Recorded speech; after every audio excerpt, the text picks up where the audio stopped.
Welcome to Regeneration, a podcast about reimagining Jewish practices in a modern world. I'm Debs Weinberg. And I'm Eileen Levinson, and we're here to help families, friends, and chosen families revive customs with authenticity, creativity, and joy.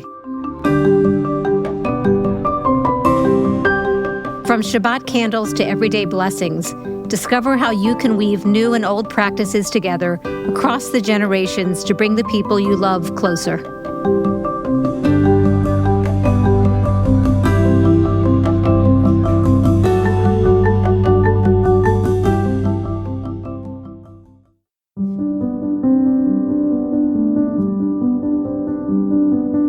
Well, Debs, I have known your son for a little while, Ben. He has been an advisor to us on Recustom, on building our technology platform. I think it was January 2024. I was hosting some webinars for our community with Recustom about planning your rituals for the coming year and thinking about how to incorporate ritual into your daily life. But one day I got an email from you that said, "Hey there, howdy," and you wanted to chat. And I thought, well, anyone who writes me howdy is somebody that I want to talk to because she seems like a lot of fun.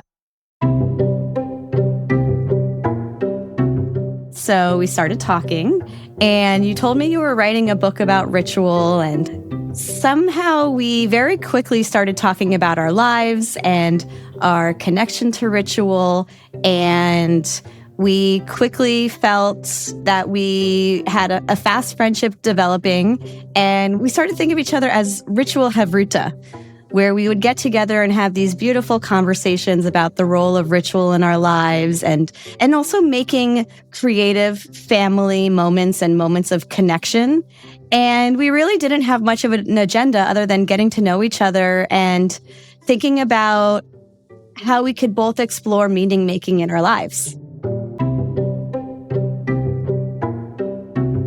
Eileen, I was so excited when my son told me that there was someone in the world who was as excited as I am about Jewish ritual and how it just makes life so much more meaningful, joyful. And when I started to talk to you, I really felt like, this was a soulmate. So it was so wonderful to be able to connect around ritual and also to see it from different perspectives. And it was after several of these conversations that I said, you know what, Eileen, we should do a podcast because we should share. I wish other people would hear some of the ideas that came out of our conversations. And I said yes immediately. Debs, also in our conversation, it really struck me as I'm thinking about at the time that we met, you didn't know this, but I was thinking about how to build a family and maybe building a family through alternative means. I had been on a long journey of fertility treatments, had some disappointments along the way. And also at the time, I had been and still am living abroad. And my husband is an academic. And we were thinking about all the ways that we're starting a family and living a life that's not the one that we expected because we live in London, and our relationship to Judaism, and how do we build a family that is really values-based, but also creative. And having met your children, 2 of them at least, and getting to know you, I was just so impressed with how you were able to build a family that is so grounded and warm-hearted and community-oriented and just delightful. And I know that Judaism has a lot to play into that. And it's also, I think, your creativity. And I just wanted to learn more from you, how to do that as I'm building my own family. So I'd say as a friend, as a collaborator, and maybe a mom mentor, I really loved and continue to love learning from you. Jewish ritual, it grounds people. I always say the best way to raise children, you need to give them roots and wings. And ritual, I think, provides both. And Judaism is, to me, the shortcut to joy and to living a fulfilling life. So a purposeful life. I think this is really where our podcast needs to start. That Judaism is a shortcut to joy and living a meaningful life.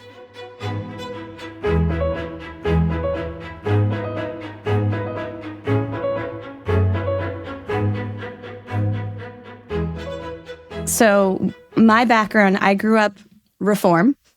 I grew up knowing in our family that Judaism was always really important to us, but it was very much about community, and we were not orthodox about anything, I think, maybe about other than our bagel preferences or our delis. But there are ways that my family felt very involved in Jewish community and then sometimes felt on the fringe and othered. And by the time I got to college, I used to say, well, I'm Jewish, but I'm not really Jewish, or I'm not that Jewish. And I have a friend where we would go to the Hillel services for Yom Kippur and go grab lunch afterwards and laugh about it. It's how we were bad Jews. And it wasn't until really my early 20s, I was living in New York. I was exploring what it might look like to have a career in the arts, and I was taking design classes. And I started making some work about my experience as a Jew and all of the conflicts I had with Jewish community. And so in many ways, my love of ritual emerged when I realized I could use design and creativity to find my way back into Judaism and to address all the things that maybe made me uncomfortable or questions that were unanswered when I was growing up, to welcome back my inner child that might have felt a little bit lost in Jewish life growing up. To be more specific, while I always had a lot of curiosity about Judaism and particularly Passover growing up, I really fell in love with it in my early 20s when I started going to Seders that were so different than the ones that I experienced when I was younger. I loved some of the rituals of Passover with my family, but I realized that it was just this ultimate way that Jews around the world were expressing their personal connection to Judaism. And so I started Haggadot.com as a project in design school to help people make seders that were more meaningful and more connective and be able to find a way to share themselves within our big Jewish story. And I never thought I'd devote my entire career to Jewish ritual, but once I started working in this field, the need just became so much more apparent and the ideas kept flowing. And I've been doing this now for over 15 years. Eileen, it's so interesting hearing about the way you grew up. In contrast, I grew up in a very close-knit family. I had 3 sisters. We celebrated Shabbat every Friday night.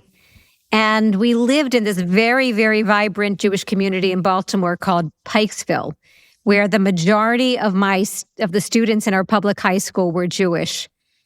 We attended a conservative synagogue where I was part of a Jewish youth group called United Synagogue Youth.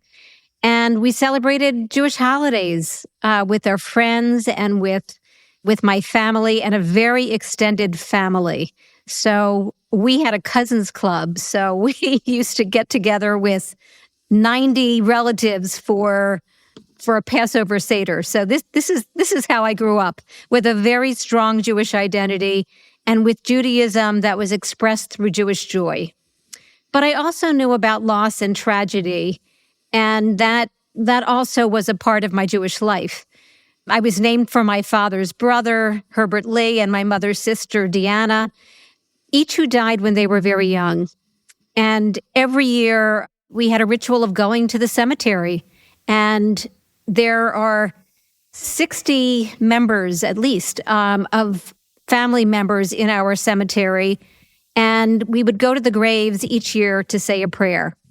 So Judaism was very much a part of my home life as an individual, as a community practice, and Jewish rituals were there to help celebrate and to remember, and they were also there to help make meaning when tragedy happened.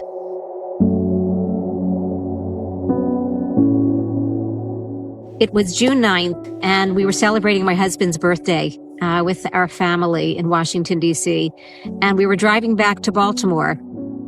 I was driving, my husband was sleeping in the car, and we were driving very late at night, close to midnight, and we were actually very close to our house. Had already approached the neighborhood when I fell asleep at the wheel.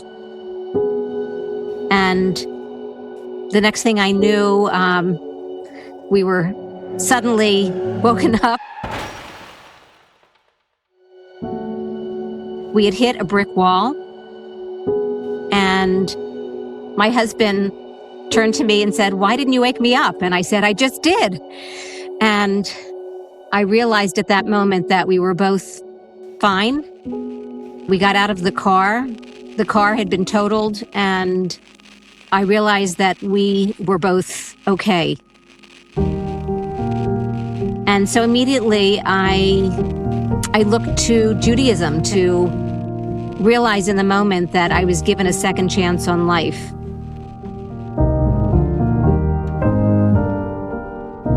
And so it was at that moment that I said the Birkat HaGomel prayer. It's a Jewish prayer of gratitude that's said after recovering from a serious illness or a dangerous event. It translates as, "Blessed are you, Lord our God, ruler of the universe, who helps the undeserving with and provides the undeserving with goodness, and who has rewarded me with goodness."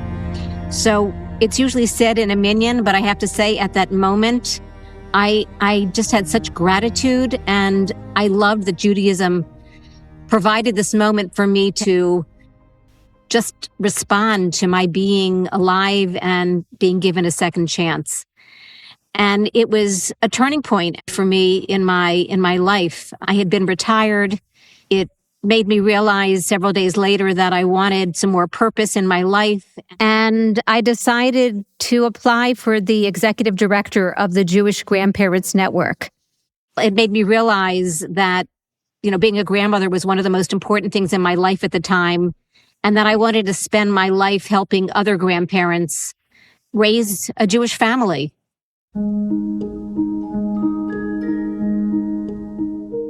I was interested to find out, we talk about you come in as a new mom, I come in as a grandparent, and I was wondering, in your life, did you have any influence from your grandparents or any elders?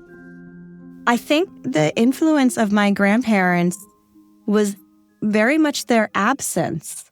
My mother's parents died before I was born. And my mom's mom, my grandmother, was Eileen. I am named after her. My mother would tell me stories about her, and I would see pictures of her. And she was a very glamorous woman, and blonde hair, and the photos of her with the beautiful 1930s, 1940s haircuts. And my grandfather, Saul, was, I think, also, they were very handsome man, handsome couple. And so they passed away before I was born, and I was always just very curious about what I was missing, what the stories that I was missing from them. And my father's parents died when I was pretty young. So my grandfather died when I was 6. My grandmother died when I was 7. So I don't have a lot of memories of my father's parents. And I always felt, and I think that the loss of their parents fairly earlier than they expected. I could sense that grief in my parents, but they maybe held on to some of the stories and didn't share them. I even now I'm asking more and more for those stories.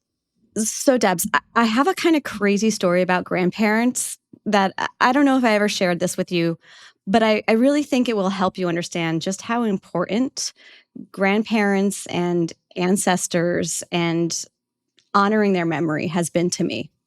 So my husband and I started trying to have kids in our late 30s for various reasons: work, moving abroad, finances, etc.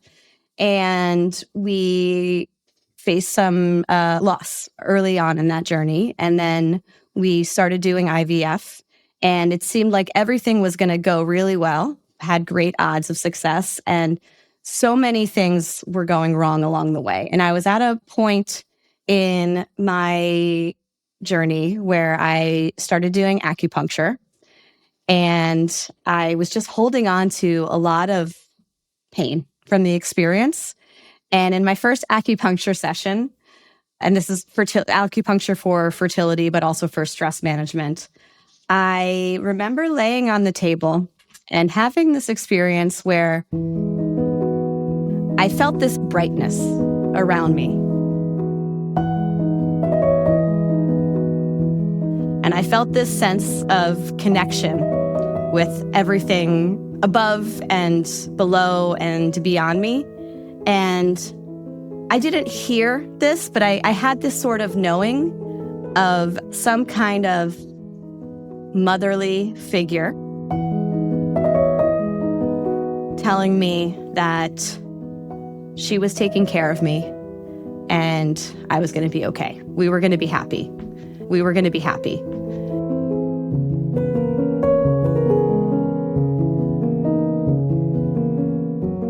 So I had this feeling of this female presence telling me that she was going to carry me through this. And it brought so much joy and laughter and lightness to me. And I started to think, well, look, I don't know if that was God. I don't know if that was anything but my imagination. Or maybe it was a female ancestor visiting me. And I started to think, well, maybe it was my grandmother, Eileen. Or maybe it was my husband's grandmother, Bernice, because we had talked about naming our first child after her. And the stories about her were about so much humor and joy and love. And I thought, okay, well, maybe it's my mother-in-law's mother, Emma, who died when she was 16. Maybe it's my grandmother, Ruth, who had a lot of pain in her life too, and maybe had also been watching over. I started to think of myself as having 4 grandmothers, and that those grandmothers were beside me and watching my journey and supporting me and sending love. And my mom, my whole life would say, oh, I wish your grandmother could have met you. And I started to tell my mom, well, she did. She's here. And I don't know what it is, but it feels a lot better to believe that they're with me than they're not. I remember also in that experience, knowing that I was going to be happy and okay, but also not knowing if IVF was going to work.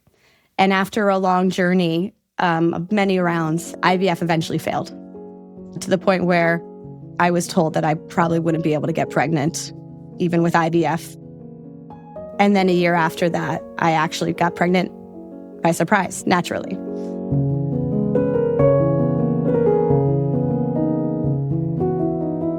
It was my exploration of ritual and ways to call in my grandmother's memory that helped me get through this time.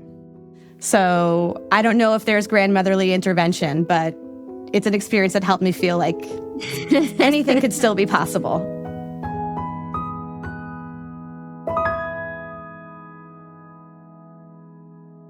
Eileen, I thank you so much for sharing this story. I know there are so many people who are going through similar fertility journeys, and I don't take for granted how difficult it is to bring new life into this world. I do feel as a grandparent that we go through this with our children. And so it's something that I hope you felt when you were going through it, that you didn't go through it alone. And as I said, there are others I know who are going through similar journeys. Anyway, it hurts my heart to hear that people have difficulty with pregnancy. I just wanted to mention there's a beautiful book that was written by Rabbi Nina Beth Carden called Tears of Sorrow, Seeds of Hope. And the book addresses issues of miscarriage and loss. I just did want to mention that wonderful resource. I hope that listeners will really feel that Jewish ritual is accessible and that you need to know enough about what the underlying reason for a ritual is, and that you should also feel the opportunity to be creative about it. So to me, that's really important. Eileen, what do you actually think the definition of ritual is? That's a great question, Debs. I think we really do need to clarify that for our audience. And I think we're going to have an evolving definition of ritual as we go. But I would say that rituals are any action that we perform with intention, we pay attention, and it has some sort of repetition, whether that is daily or weekly or yearly, or even it's just something that might be repeated by others around the world at different times when they might be going through the same feelings. Rituals help us mark the passage of time, and in the often chaotic or overwhelming nature of our lives, they help us create a rhythm and a pacing and time to pause. They can help us transition or transform from one moment in our lives or one sense of self to a new sense of self that we are becoming. They help us cope with change. They help us remember. Most importantly, I think rituals help us connect. When we come to a ritual with intention, it's an intention to connect with something beyond us, whether it's our deepest values, our loved ones, our history, a sense of the divine or the mystery or nature. Ultimately, rituals help us focus on what gives our lives meaning. They can nurture us and empower us. And when we take an active role in creating these meaningful practices, we can better care for ourselves and each other in difficult times. Eileen, I love that. I think that rituals should also transport us to a different place and deepen, as you mentioned, deepen a sense of connection or feeling. And above all, I think it should be relevant and authentic. So it should feel natural to you and how you live your life. We're going to talk a lot about family stories and connecting to each other and the shared meaning that ritual can give us. And throughout the show, we'll be talking to people about how to make ritual a practice in your life. We'll be talking to presenters who will be talking about why ritual is important, how Jewish ritual gives life more meaning and can connect you to Jewish joy. And we'll talk to people about how to make ritual a practice in your life. It's interesting. When people think about ritual, I get two responses. One is, oh, I love ritual. I love to dive into the depth of it. I love tradition. I love to explore mindfulness. And then there are others who say, oh, ritual, it just feels like a burden. I'm forced to do something that doesn't make sense. It's a little bit too religious for me, or maybe it's tired. It is something that was forced on them. It was something that you just have to go through. For example, friends that have talked about the wedding ceremony. Well, that's just a ritual, like a performance. The ritual is just something that you got to get out of the way, and then you have the party for the wedding. Whereas the ritual of our wedding was an opportunity to invite our friends and family in to help us transform from two individuals into a family with purpose and joy and connection. So ritual, it's basically an opportunity for us to have meaningful moments that mark the passage of time. And we want to make it accessible. And also, I think in our very Recustom way and Jewish grandparents way, we provide opportunities for you to approach these life moments and ritual making in a way that's really simple and easy. We know you're busy. We don't expect you to suddenly sit and research for an hour and then craft something that you're going to have your family members or your friend group engage in that's going to feel like a burden for them too. We want you to be able to dip your toes in with no pressure. And we also know that if you're coming to us and listening, you're probably a very curious person and very smart. And so we don't dumb it down. Just because you might be thinking about how to pass on family stories to people of all ages, including our youngest family members, it doesn't mean that we have to take any of the sophistication or meaning out. We're just meeting everybody where they are. Our podcast is also different because we love to make guidebooks at Recustom, and Jewish Grandparents Network has also produced some really great resources, bringing in amazing thinkers and voices. And so for each episode, we're going to do that for you. And we're going to give you some building blocks for the rituals and ideas that we're exploring that episode so that you can try it at home. And ultimately, as you start to craft these rituals and explore, we want you to share back with us so that we can build our own community of practice. Yeah, Eileen, I wanted to mention as a grandparent, I know that there are many different experiences for grandparents out there. So you may be a grandparent of a multi-faith family, or you may be grandparenting at a distance, which so many of us do. We live far away from our grandkids, and we still feel a responsibility to make sure that we're not the last link in a very long chain of Jewish tradition and being part of the Jewish people. So for us, it's very important to ensure that our grandkids either are Jewish or feel Jewish or recognize their Jewish heritage. As grandparents, we feel this essential role in ensuring a Jewish future. And what I hope that our podcast, that people will get out of it, is that Judaism has wonderful rituals, and we can make sure that people will be listening and know about how Judaism helps us teach our grandkids and teach our families about responsibility, about finding joy, gratitude, memory, mindfulness. We have so many different kinds of rituals that instill hope, provide forgiveness, and make sure that we have the whole ritual around teshuvah and forgiveness. These things are so important and embedded in Jewish practice and Jewish ritual. So I hope that people walk away with finding easy ways and accessible ways to teach these to our children and to our grandchildren and to pass these along.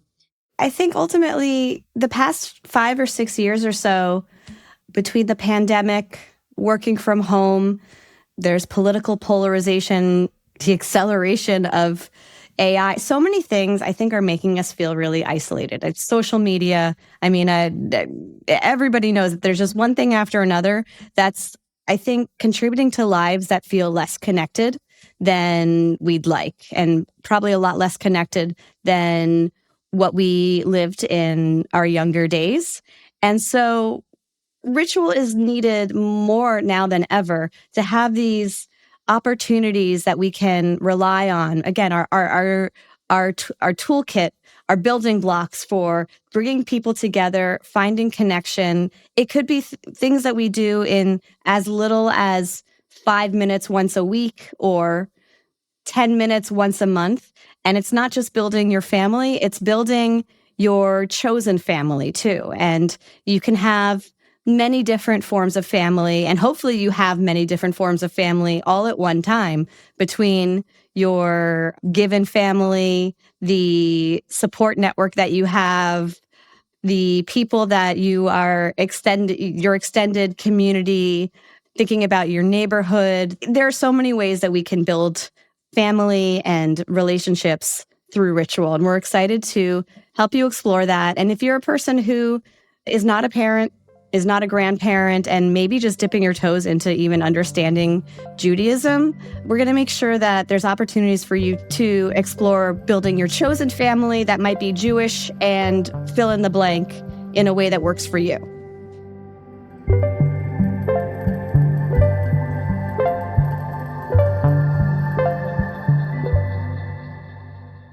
Eileen, do you have a ritual that you might talk about? Either, maybe you can choose two. One for you as an individual that you do, and one for your chosen family. And again, it doesn't need to be your family, as you said, doesn't need to be people who are biologically related to you.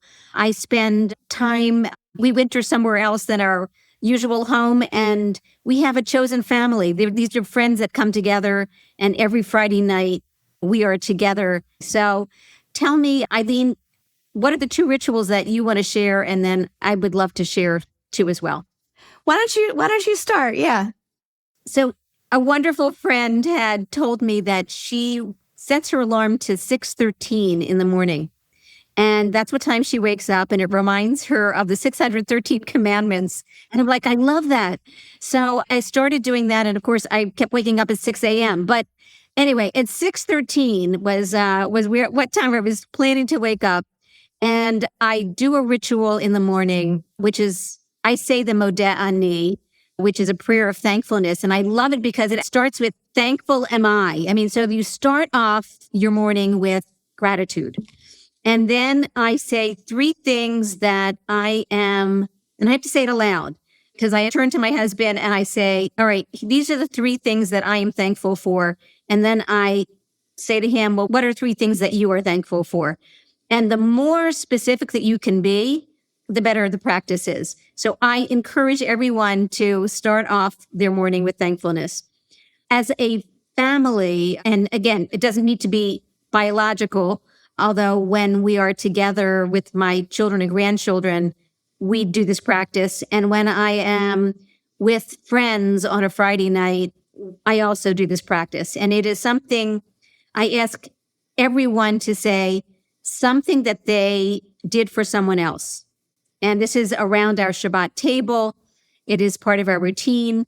And from the youngest child, as soon as they can speak, the 3-year-old is saying, I did not hit my sister, or I helped my mother, or I gave the coins for our tzedakah ritual so that people could put it in the homemade tzedakah box, which is, by the way, a can with a picture on it. From the youngest to the oldest, I find out so much more about what people had done that week. And it connects me so much more. It brings me closer to that person when I find out a little bit more about something that they've done and what's meaningful to them. So my mother-in-law, who is now gone, but she would say that she would be thinking every week that she needed to say at the end of the week something good that she did for someone else. And so she made sure that she did something good for someone else.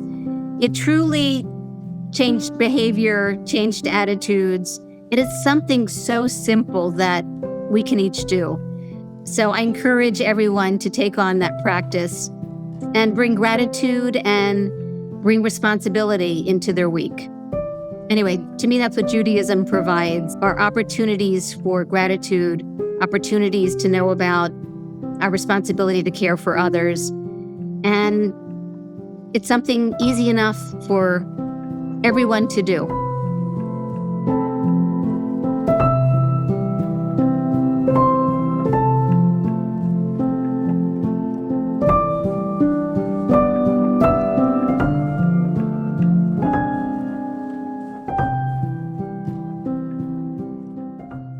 So when I think about rituals that are in my life, daily rituals, I don't have a ton of daily rituals, although I can name a few. And then I think about rituals that have stuck with me through seasons. So I'll give a couple examples. So the first ritual is the ritual of waking up with my 1-year-old, and I put him in his high chair. I start to make my tea. I drink the English breakfast tea with milk and some honey. I've been drinking this for years, even before I started living in London. And I put on music and we dance. And if my husband is getting up with him, he'll put on music and dance with him. And it's just a very joyous morning experience to dance around the kitchen. And my son is happy to see us. And we like to think that we're giving him some diversity and good in music tastes. And he will learn how to dance by watching. And we make his breakfast. We sit and chat with him and teach him what the cup and the spoon and all of that is. And it's a lovely way to start the day. I'm thinking about on Fridays doing more Shabbat songs with him. We tend to also rewrite the words of songs, a lot of them Jewish songs. My son has toys and certain dolls, stuffed animals that all have different unique personalities. So he has a little schnauzer wiener dog that is French and wears a beret, and he's named Bruno Henri. And he has a little rattle that is a Tigger from Winnie the Pooh. I don't know why Tigger just always sings Jewish songs and Yiddish songs, and I can't help but do that voice for him. So maybe the ritual is assigning a toy to be his Jewish friend, even though it's an unlikely source. And then there are rituals, and obviously there are plenty of Jewish rituals too. I'm sure that we'll dive more in, but there are rituals that have gotten me through seasons in my life. Debs, you mentioned the book by Rabbi Nina Beth Carden, and that is something that my father-in-law gave to me when we were struggling with infertility. And there's many beautiful rituals and blessings in there. And I would read that sometimes before going to certain treatments. And Debs, you and I were supposed to talk on the phone one day, and I canceled it because I had to. This is very early on when I wasn't even sure if I had a viable pregnancy.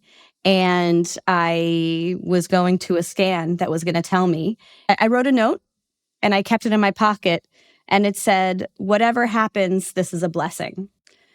And I showed that to my husband, and I kept that in my pocket every time I was going for an early scan or an early appointment, and to keep myself grounded and remind myself that this surprise pregnancy that I was experiencing, despite all of the odds against it and all of the statistics that it wouldn't be viable, that alone was a blessing.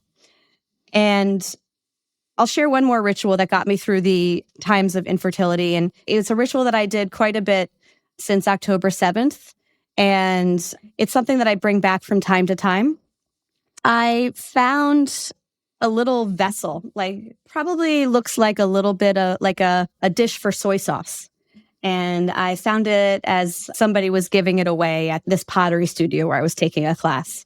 And in the morning, when I was drinking my tea, and wake up and very much look forward to that cup of tea, and I would think about what was causing pain for me in my life, whether it was grief or anger or sadness or anxiety. And for each of those feelings, I would pour a little bit of my tea into this vessel. And I would sit and hold it, feel the warmth, and take a few deep breaths. And then I would go over to plant, and I would say to myself or out loud, "From all of this, may something beautiful grow." And I would pour my tea, just a little bit, those few spoonfuls, into the plant. And again, have a moment to recognize that I was nourishing this plant in some way. And it felt like I was just releasing a little bit of what I was feeling and creating a little bit of optimism and growth. I have invited my husband to practice that with me from time to time. I have done it with groups, whether it's a professional cohort or a group of friends that we're getting together to do Shabbat. It feels a little bit derived from the rituals of, there's a more positive ritual of Miriam's cup at the Passover Seder, where people might be pouring some of their water into a cup for Miriam, or even for Elijah, pouring some of their wine into a cup to create Elijah's cup. Elijah being the prophet that is supposed to come to our Seders to usher in a time of peace around the world.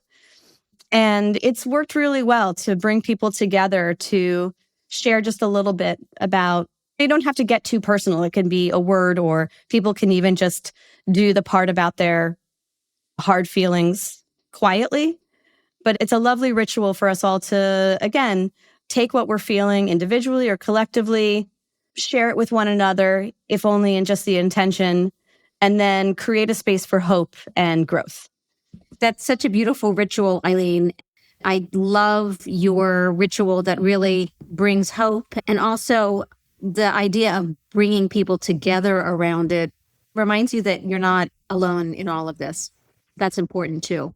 And I think what I've learned, and I'm sure anybody who's lost someone or seen their lives change in ways that they didn't expect, I think anyone who's seen change would realize that there is so much change in our lives. And every time we experience change, we need something to help us process that and help us transform to the next stage. Obviously, there's so many changes that are great, and we want to celebrate that. And it could be even the changes of day to night, or season to season, or moving into a new home, graduating, all of these things. When you really take a step to look back, our lives are amazing in how much we're able to hold at one time. And so even if Judaism feels like something that might feel old, even if you feel like the rituals or some of the practices themselves are no longer serving you. Our lives change so much that every year when we are celebrating Passover or experiencing the journey of the high holidays or lighting the Hanukkah candles, even if we were to do the rituals exactly the same way, I'm certain that so many of us are bringing a new perspective to it based on what we've experienced in the past year. I did not come up with this, but I know that even though the rituals haven't changed, we have. And that means that there is time to adapt and adjust and make meaning in the way that we need to for that time. And so I'm really excited for Regeneration to meet people at very different stages of life who are processing the rapid changes of our lives and of the world right now and how we can make meaning and joy together.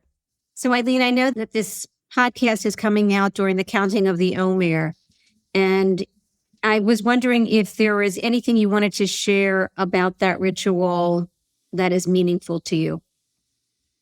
There's so many different ways to interpret this 49-day period, whether it is leaving the Passover Seders and experiencing liberation, but also acknowledging that we're all still wandering in the desert, trying to still get the work of getting to the promised land is a daily practice, both as a community and as an individual. And the daily practice of counting is a way for us to remember this great momentous moment of being liberated, but then all the little daily things that need to happen in order to continue that work until we get to Shavuot, where we are then wisdom as a community.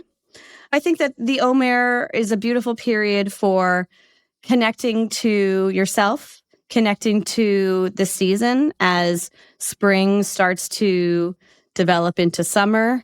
There are beautiful Kabbalistic rituals and interpretations for the 7 weeks. But I think the Omer is something that I wasn't engaged with when I was younger.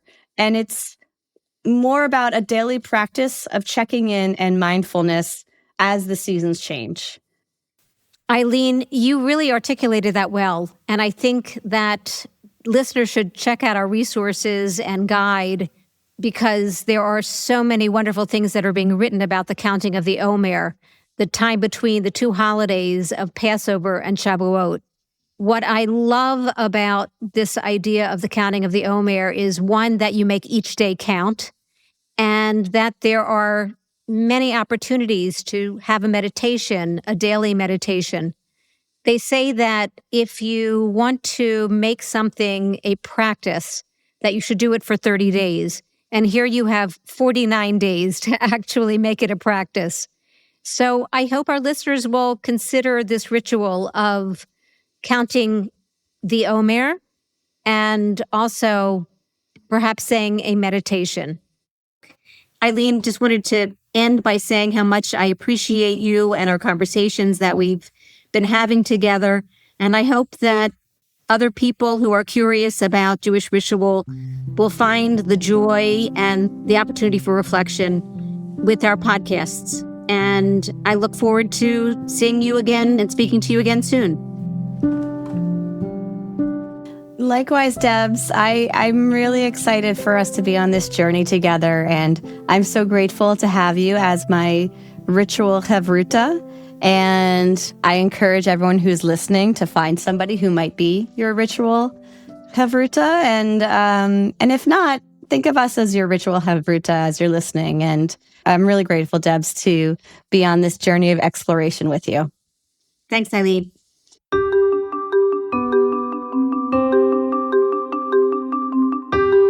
This first season of Regeneration is a 10-episode journey. We invite you to join us every Friday to explore new ideas for Jewish ritual, hear from an inspiring guest, and receive tips to practice on your own. You can visit us at recustom.com/regeneration to download all of your guidebooks, see the episode list, and sign up for our newsletter so you stay up to date on everything happening with Regeneration. This episode was sponsored by Barbara and Richard Bernstein of Wellington, Florida. And if you'd like to sponsor a future episode, you can reach us at jgnpodcast@gmail.com. We have that link in our show notes. Regeneration is a partnership between ReCustom and the Jewish Grandparents Network, and is hosted by Eileen Levinson and Deborah Weinberg, and produced by Josh Gilbert and Kate Mishkin. Follow the Regeneration podcast on Apple, Spotify, or wherever you listen to podcasts. We'll be back next week. See you then.